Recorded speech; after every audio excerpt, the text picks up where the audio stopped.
خدا کی قسم اس عزاداری میں ایک چیز اور ہے جس کی بڑی عظمت ہے، بڑی تاریخی حیثیت ہے، بڑی معنویت ہے، اور وہ کیا ہے؟ یہ جو اس منبر پہ لگا ہوا ہے علم۔ چند جملے آج اس علم کے لیے بھی عرض کر لوں۔ خدا جزائے خیر عطا فرمائے ہمارے ان بزرگوں کو جنہوں نے اس علم کو اس شکل میں محفوظ رکھا ہے۔ اس مجمع میں تاریخی شعور رکھنے والے لوگ بیٹھے ہوئے ہیں، ادبی ذوق رکھنے والے بیٹھے ہوئے ہیں، سماجی شعور رکھنے والے بیٹھے ہوئے ہیں، تہذیب شناس لوگ موجود ہوں گے جنہوں نے یونیورسٹیز میں سوشیولوجی اور ہسٹری ان چیزوں کا مطالعہ کیا ہوگا۔ دیکھیے تہذیب، ثقافت، کلچر، سویلائزیشن، اس کے پیچھے روح ہوتی ہے، معنویت ہوتی ہے، حقیقت ہوتی ہے، نظریہ ہوتا ہے، علمی حقائق ہوتے ہیں، لیکن یہ تمام چیزیں کچھ علامتوں میں مجسم ہو جاتے ہیں۔ سبحان اللہ، سبحان اللہ۔ کچھ علامتوں میں کچھ سمبلز ہوتے ہیں، کچھ پیکر ہوتے ہیں، کچھ علامتیں ہوتی ہیں جن میں وہ نظریے، وہ حقیقتیں، وہ اسپرٹ مجسم ہو جاتی ہے۔ ایک مرتبہ ایک صاحب نے میرے سامنے اعتراض کیا کہ بھائی، وہ میرے سامنے تشریف فرما تھے، اور انہوں نے اعتراض کیا کہ بھائی یہ علم کی شکل جو ہے یہ تو ہم نے مثلا غیروں سے لی ہے۔ میں نے کہا قبلہ و کعبہ، آپ اس علم کی تاریخ سے اس کا مطلب واقف نہیں ہیں، جب تک پوری تحقیق نہ کر لیں اس وقت تک لب کشائی نہ کیجیے۔ جب تک تحقیق نہ کر لیجیے لب کشائی نہ کیجیے۔ جوانان عزیز، بزرگان محترم، تاریخ اور تہذیب اور ثقافت اور سماجیات کا شعور رکھنے والے یہ مطلب آج لے کر ہدیے کے طور پر جائیں گے۔ جس طرح کل میں نے منبر کی عظمت کے متعلق عرض کیا تھا، یہ علم عظیم ایک میراث ہے، یہ بھی میراث اسلام ہے، یہ بھی میراث توحید ہے، یہ بھی میراث ختم نبوت ہے، یہ بھی میراث ولایت ہے۔ یہ علم پیغمبر اکرم صلی اللہ علیہ وآلہ وسلم نے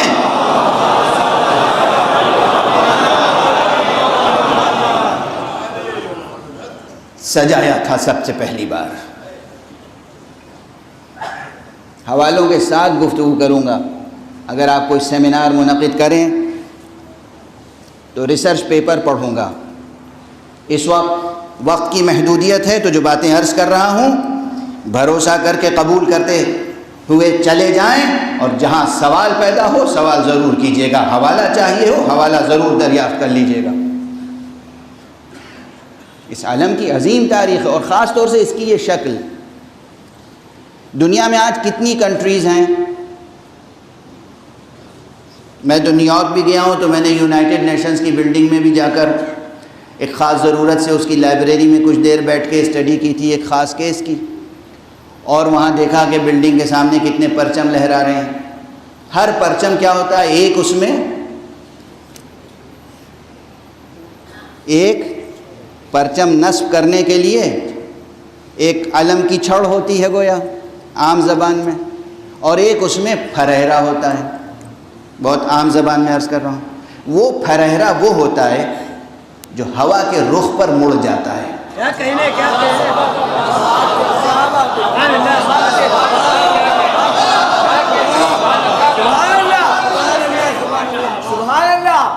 دنیا میں جتنی کنٹریز ہیں سب کا پرچم اس طرح ہوتا ہے کہ وہ جدھر ہوا چل رہی ہو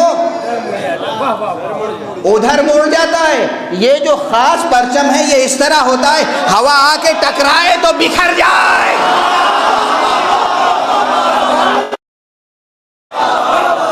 یہ تنہا علم ہے جو ہوا کے رخ کو موڑتا ہے، خود ہوا کے رخ پر نہیں مڑتا۔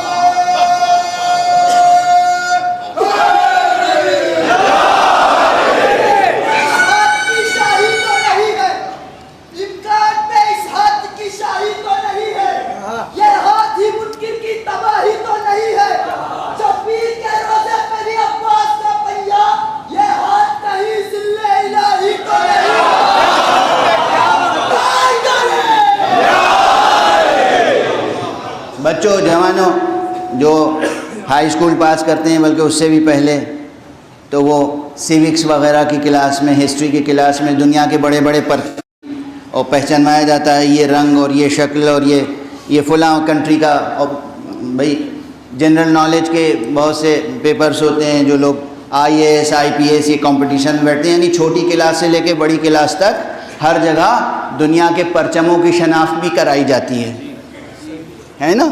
جتنے پرچم ہیں، ان کے جتنے بھی نقشے ہوں، مگر سب کی ایک خصوصیت ہے، میدان میں گاڑ دو تو ہوا کے رخ پر مڑ جائیں گے.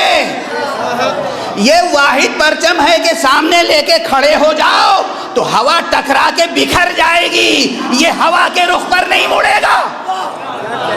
سبحان اللہ، واہ واہ واہ، سبحان اللہ. یہ نقشہ بنایا کس نے؟ پھر کیسے بنا؟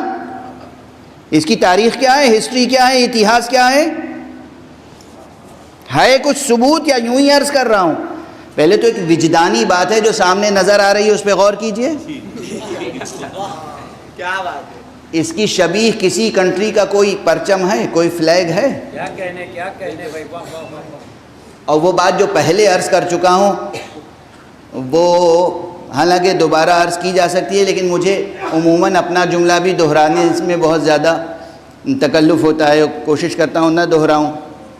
لیکن اب عرض کر رہا ہوں، چونکہ اس مجمع میں نہیں عرض کیا تھا، کہیں اور عرض کیا تھا، کہ ایک تو یہ اس پرچم کی خصوصیت ہے، کسی کنٹری کا کوئی پرچم آپ کسی دوسری کنٹری میں اٹھا سکتے ہیں؟ کیا کہنے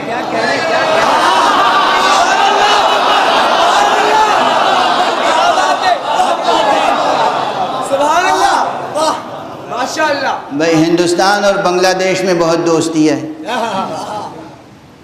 اب وہ مسلم کنٹری ہے اور یہ غیر مسلم کنٹری سمجھی جاتی ہے، مگر آپ بنگلہ دیش کا پرچم اپنے ملک میں اور اپنے ملک کا پرچم بنگلہ دیش میں اپنے گھر پہ لگا سکتے ہیں آزادی سے. دونوں ملکوں میں دوستی ہے، مگر وہ فوراً آ جائیں گے. یہ کیا تماشا ہے؟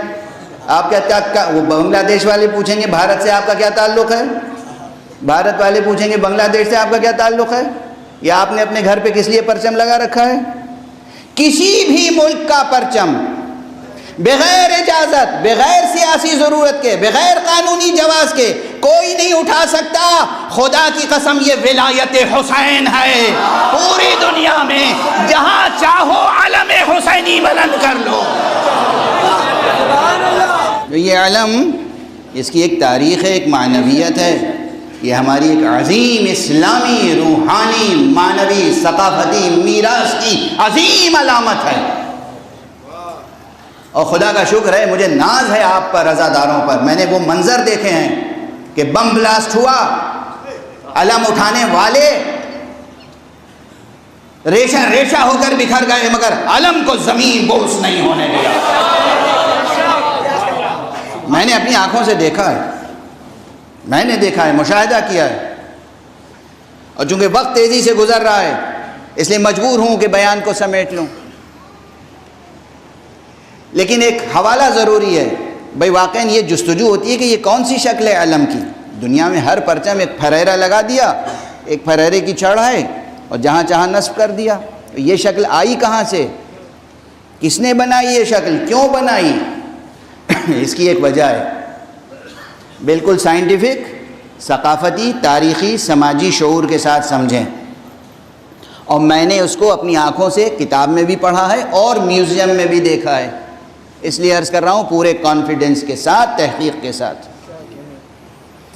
اس علم کو اس طرح ڈیزائن کیا گیا تھا اس لیے کہ عربستان میں جہاں ریت زیادہ ہوتی تھی اور لوگ گھوڑے یا ناقوں پر سفر کرتے تھے تو کوشش ہوتی تھی، یہ چھوٹا سا نہیں ہوتا تھا، بڑا علم ہوتا تھا، کہ اس طرح یہ علم آگے آگے رہے کہ اگر ریت بھی اڑ کے آئے، تنہا ہوا نہیں تو وہ ریت بھی جانوروں کی آنکھوں یا چلنے والوں کی آنکھوں میں نہ جائے اور محفوظ رہیں تاکہ سمت سفر بھول نہ جائیں،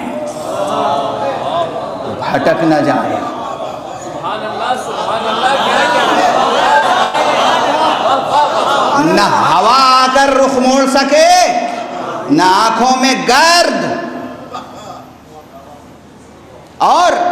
اس طرح اس کو ایک بڑا سا علم ہوتا تھا. علم کے لیے عربی زبان میں کئی الفاظ ہیں.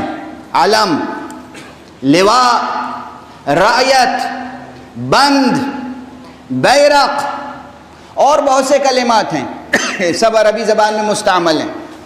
لیکن 3 الفاظ ایسے ہیں جو اصیل عربی ہیں. علم، عین سے علم، الف سے علم نہیں.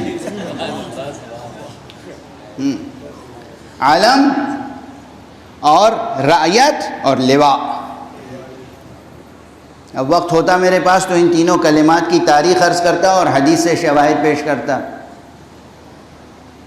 لیکن ان تینوں کلمات میں سب حدیث میں آئے ہیں، لیکن ایک کلمہ خاص طور پر، اور وہ ہے رعیت.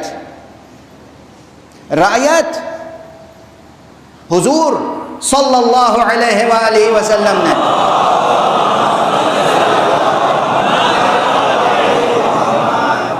ایک خاص موقع پہ ارشاد فرمایا جب لوگ خود سے پرچم لے لے کر کئی بار گئے کیا کہنے، سبحان اللہ، واہ واہ.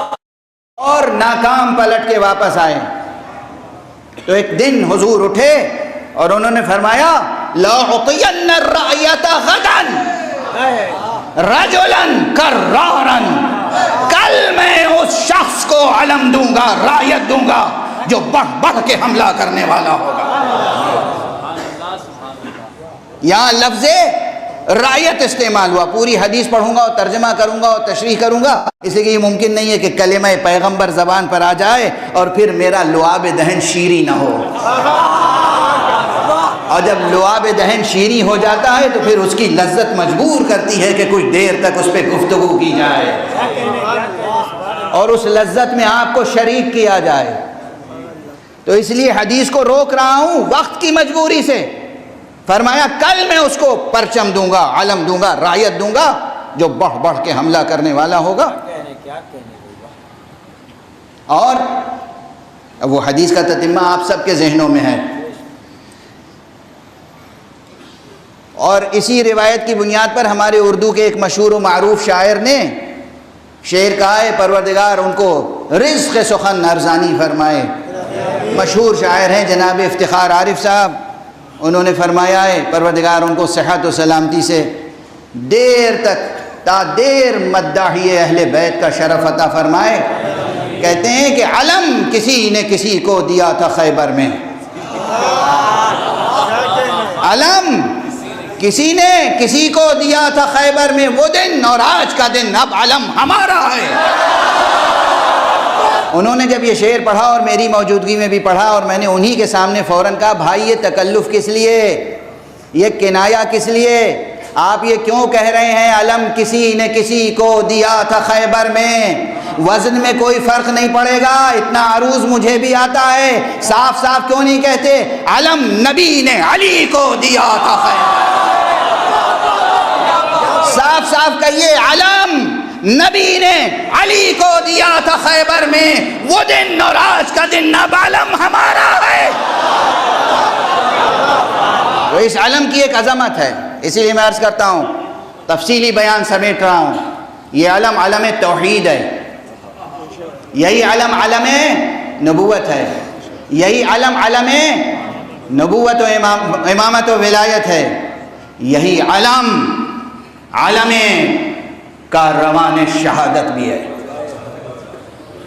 بہت کچھ عرض کرنا چاہتا تھا آج، لیکن بس اب وقت کے حدود میں گفتگو کو تمام کرنا ہے، اس لیے اس علم کی خصوصیت اور عرض کروں، اور وہ یہ ہے کہ یہ علم ہے علم توحید، ہے علم اسلام، ہے علم محمد مصطفیٰ صلی اللہ علیہ وآلہ وسلم.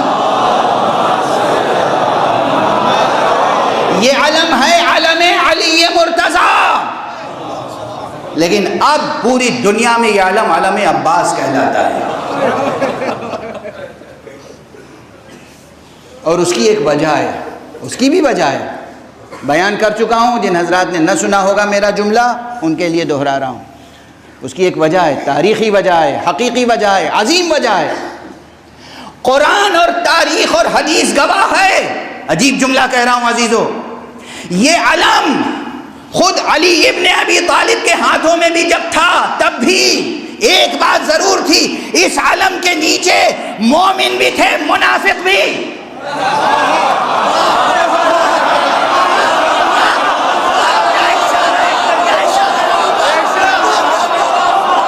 تاریخ گواہ ہے، مومن بھی تھے، مسلم بھی تھے، منافق بھی تھے۔ پیغمبر کے دور میں بھی، علی ابن ابی طالب کے دور میں صفین میں کیا ہوا؟ علی کے علم کے نیچے سے خوارج نکلے یا نہیں؟ علم علی کا تھا مگر اس کے نیچے خوارج بھی موجود تھے جو بعد میں جدا ہوئے۔ تو ایک تاریخ ہے، حق پہنچتا ہے عباس کو کہ یہ نام عباس کے ساتھ منسوب رہے۔ جب یہ علم عباس کے ہاتھ میں آیا ہے، اس پرچم کے نیچے وہ خالص مجمع آیا ہے۔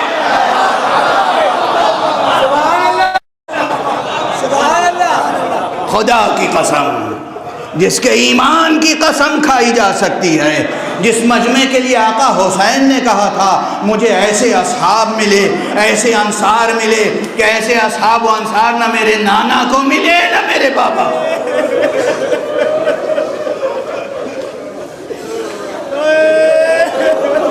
اجرکم علی اللہ۔ گفتگو ختم ہو گئی، آج کی گفتگو تمام کی میں